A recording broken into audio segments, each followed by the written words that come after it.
عمر بن عبدالعزیز کے پاس ایک عورت آئی جس کی 5 جوان بیٹیاں تھیں۔ خاوند فوت ہو چکا تھا۔ وہ جس کے پاس جاتی سب خوش آمدید کہتے، لیکن یہ خوش آمدید اس کے لیے نہیں تھی، اس کی غریبی کے لیے نہیں تھی، اس کی خوبصورت جوان بیٹیوں پر گندی نظر ڈالنے کے لیے ہوتی۔ سمجھدار عورت تھی، بہت جلد سمجھ گئی کہ میرے لیے جوان بیٹیوں کی عزت بچانا مشکل ہے، تو وہ عمر بن عبدالعزیز کے دروازے پر آئی، دستک دی۔ کسی نے بتایا تھا کہ عمر بن عبدالعزیز ایسا بادشاہ ہے کہ وہ آپ کی جان و مال کا محافظ ہے، وہ آپ کی مدد کرے گا۔ ایک عورت نے دروازہ کھولا، وہ اندر گئی۔ ایک عورت برتن دھو رہی تھی، وہ سمجھی کوئی خادمہ ہے۔ اس نے اسے ایک درخت کے نیچے بٹھایا تو اس نے پوچھا، امیر المومنین کہاں ہیں؟ اتنے میں ایک آدمی اندر آیا، اس کے کپڑے پھٹے ہوئے تھے اور ایک کندھے پر گٹھڑی تھی۔ وہ گٹھڑی اس عورت نے لے لی۔ وہ ایک درخت کے نیچے بیٹھ گیا تو وہ عورت سوکھی روٹی اور سرکہ لے کر آئی۔ وہ عورت سمجھی کوئی غلام ہے۔ جب وہ کھانا کھا چکے تو اس عورت نے آواز دی کہ امیر المومنین مہمان آئے ہیں۔ وہ عورت کہتی ہے، میں حیران رہ گئی۔ میں نے اس خادمہ سے کہا کہ آپ میری غریبی کا مذاق اڑا رہی ہیں، یہ پھٹے ہوئے کپڑے اور سوکھی روٹی کھانے والا امیر المومنین ہے؟ تو اس نے کہا کہ اللہ کی قسم یہی امیر المومنین ہیں۔ میں جب ان کے قریب گئی تو اس میں اتنی حیا تھی کہ اس نے اپنی نظریں جھکا لی۔ فرمانے لگے، کیسے آئی ہو؟ میں نے کہا، یہ میری بیٹیاں ہیں، میں غریب ہوں، بیوہ ہوں، میرے پاس ان کے لیے کچھ نہیں۔ میرا خیال تھا کہ امیر المومنین میری تمام بیٹیوں کے لیے 100 دینار دیں گے تو کافی ہیں۔ اس نے قلم اٹھایا اور میری ایک بیٹی کے لیے 1 سال کے لیے 1000 دینار لکھ دیے۔ میں نے دوسری کو آگے کیا، اس نے اس کے لیے بھی 1000 دینار لکھ دیے۔ میں نے تیسری اور چوتھی کو بھی آگے کیا، اس نے ان کے لیے بھی 1000 دینار لکھ دیے۔ جب وہ لکھ رہے تھے اللہ کا شکر ادا کرتی رہی، اور جب 5ویں بیٹی کے لیے دینار لکھنے کے لیے قلم اٹھایا تو میں نے امیر المومنین کا شکریہ ادا کیا۔ اس نے قلم واپس رکھا۔ میں نے پوچھا، امیر المومنین کیا ہوا؟ تو فرمانے لگے، میں نے 4000 دینار آپ کے لیے لکھے تو آپ نے اللہ کا شکر ادا کیا۔ اس دفعہ آپ نے میرا شکریہ ادا کیا۔ قیامت کے دن اللہ مجھ سے پوچھے گا کہ 1000 دینار تم نے میرے لیے نہیں لکھے، خوشامدی کے لیے دیے۔ میں رونے لگی کہ یا اللہ، یہ کیسا انسان ہے؟ عمر بن عبدالعزیز کہنے لگے کہ عام انسان ہوں، بس رسول اللہ صلی اللہ علیہ وآلہ وسلم کا غلام ہوں۔ حکایت رومی۔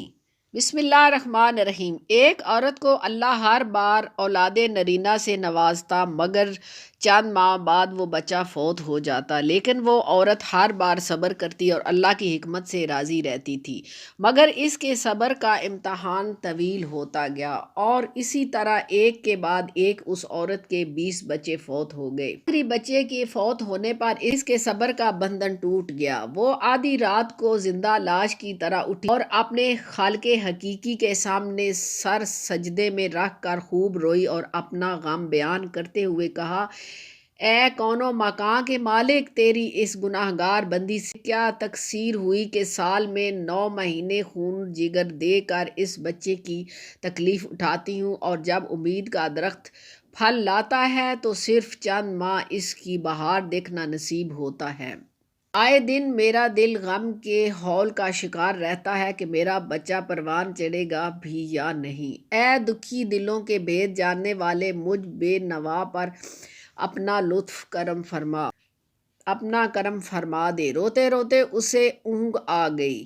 خواب میں ایک شگفتہ پر بہار باغ دیکھا جس میں وہ سیر کر رہی تھی کہ سونے چاندی کی اینٹوں سے بنا ایک محل نظر آیا۔ اس پر جس کے اوپر اس عورت کا نام لکھا ہوا تھا۔ باغات اور تجلیات دیکھ کر وہ عورت خوش ہوئی۔ محل کے اندر جا کر دیکھا تو اس میں ہر طرح کی نعمت موجود تھی اور اس کے تمام بچے بھی اسی محل میں موجود تھے جو اسے وہاں دیکھ کر خوشی سے جھوم اٹھے تھے۔ پھر اس عورت نے ایک غیبی آواز سنی، تو نے اپنے بچوں کے مرنے پر جو صبر کیا تھا یہ اس کا اجر ہے۔ خوشی کی اس لہر سے اس کی آنکھ کھل گئی۔ جب وہ خواب سے بیدار ہوئی تو اس کا سارا ملال جاتا رہا اور اس نے بھیگی ہوئی آنکھوں سے عرض کیا، یا الہی، اب اگر تو اس سے بھی زیادہ میرا خون بہا دے تو میں راضی ہوں۔ اب اگر تو سینکڑوں سال بھی مجھے اسی طرح رکھے تو مجھے کوئی غم نہیں۔ یہ انعامات تو میرے صبر سے کہیں زیادہ ہیں۔ درس حیات انسان کو ہر حال میں صبر کا دامن تھامے رکھنا چاہیے تاکہ یہی چیز انسان کو اللہ کے قریب لاتی ہے۔ جہانگیر کی بیوی نور جہاں شیعہ تھی۔ اس نے ایران خط لکھا کہ ایران کے سب سے بڑے مناظر کو ہندوستان بھیج دو تاکہ مناظرہ میں شیعہ مذہب کی حقانیت بیان کرے، اور ساتھ میں تحریر کیا کہ وہ مناظر سیدھا آگرہ نہ آئے بلکہ لاہور سے ہوتا ہوا آئے جہاں علماء نہیں ہیں بلکہ صوفیاء ہیں جن کو مات دینا آسان ہے۔ اس طرح شیعہ مناظر کی آگرہ آنے سے پہلے دھاک بیٹھ جائے گی۔ شیعہ مناظر سیدھا میاں میر صاحب رحمۃ اللہ علیہ کے پاس پہنچا۔ آپ رحمۃ اللہ علیہ عشراء کی نماز سے ابھی فارغ ہی ہوئے تھے۔ جیسے ہی وہ دروازے میں داخل ہوا تو آپ رحمۃ اللہ علیہ نے فرمایا، یہ شخص جو آگے آگے آ رہا ہے اس کا دل سیاہ ہے۔ علیک سلیک کے بعد حضرت رحمۃ اللہ علیہ نے دریافت فرمایا، کیا کام کرتے ہو؟ شیعہ مناظر بولا، میں ایران سے آیا ہوں اور شان اہل بیت رضی اللہ تعالیٰ عنہ بیان کرتا ہوں۔ میاں میر صاحب رحمۃ اللہ علیہ نے فرمایا، اہل بیت رضی اللہ تعالیٰ عنہ کی شان بیان کرو تاکہ سنی کا ایمان بڑھے۔ شیعہ مناظر بولا کہ امام حسین رضی اللہ تعالیٰ عنہ کی شان یہ ہے کہ کوئی گناہ گار شخص بھی آپ رضی اللہ تعالیٰ عنہ کے مزار کے 40 میل کے ارد گرد دفن ہو جائے تو بخش دیا جاتا ہے۔ میاں میر صاحب نے بار بار فرمایا، پھر سنا اور پھر پوچھا کہ امام حسین رضی اللہ تعالیٰ عنہ کو یہ مقام کیسے ملا؟ تو شیعہ مناظر بولا کہ آپ رضی اللہ تعالیٰ عنہ محمد مصطفیٰ صلی اللہ علیہ وآلہ وسلم کے نواسے تھے، اس کی وجہ سے یہ مقام ملا۔ تو میاں میر صاحب رحمۃ اللہ علیہ نے فرمایا کہ جب نواسے کی شان یہ ہے تو آپ صلی اللہ علیہ وآلہ وسلم کی کیا عظیم شان ہوگی؟ وہ بولا، بے شک بڑی شان ہے۔ پھر میاں میر صاحب رحمۃ اللہ علیہ نے سوال کیا کہ جو آپ صلی اللہ علیہ وآلہ وسلم کے مزار میں ان کے ساتھ سوئے ہوئے ہیں کیا وہ بخشے نہیں جائیں گے؟ شیعہ عالم ہکا بکا رہ گیا اور آگرہ آنے کے بجائے واپس ایران چلا گیا اور یہ کہہ کر گیا کہ جہاں کے صوفی بزرگ ایسا علم رکھتے ہیں کہ جہاں کے عالموں کا کیا مقام ہوگا، اور یہ وہ سوال کیا گیا ہے جس کا جواب قیامت تک کوئی شیعہ نہ دے پائے گا۔